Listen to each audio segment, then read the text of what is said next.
ভিডিওটা কেউ স্কিপ করবে না। ফেসবুকের মাধ্যমে প্রায় 90,000 মেয়ে কিডন্যাপ হয়েছে।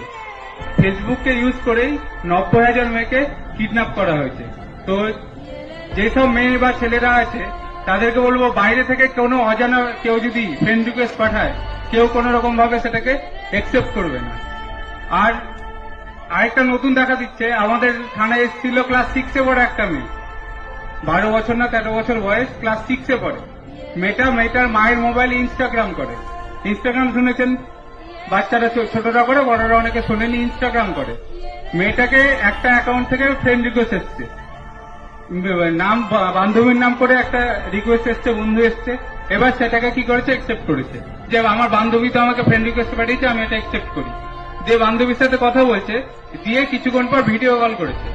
তো মেয়েটা ভিডিও কল ধরেছে, যে বান্ধবী আমাকে ভিডিও কল করছে, আমি ভিডিও কলটা ধরি।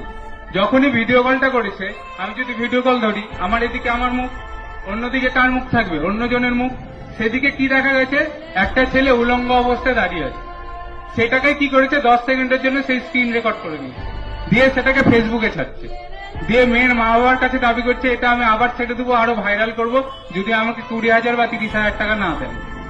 তো বাচ্চাদের হাতে বলে না যে মোবাইল দিতে হয় না, তো কিছু কারণের জন্য বলছি বাচ্চারা এগুলো বোঝে না।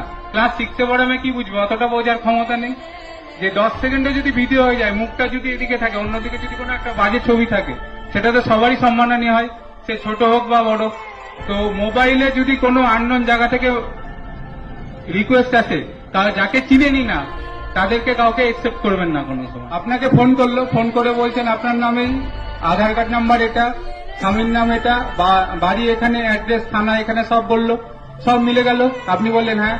তখন বলবে আপনার 1 লাখ টাকার একটা সোনার গয়না বিদেশ থেকে আসছিল আপনার নামে, সেটা কাস্টমে বা দিল্লি এয়ারপোর্টে বা কলকাতা এয়ারপোর্টে আটকে গেছে। তখন আপনি ভাববেন বা একটা সোনার গয়না পাওয়া যাবে, বা একটা 5 লাখ টাকার কোন গিফট পাওয়া যাবে, খুশি হয়ে গেলেন। দিয়ে বললেন ঠিক আছে নিবো, আমি কি করব?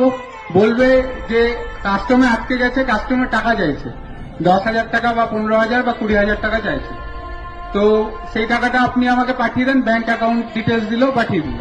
আপনি কি করলেন, একটা সোনার হার বা 2 লাখ টাকা বা 5 লাখ টাকার জন্য কি করলেন, 10,000 টাকা পাঠিয়ে দিলেন।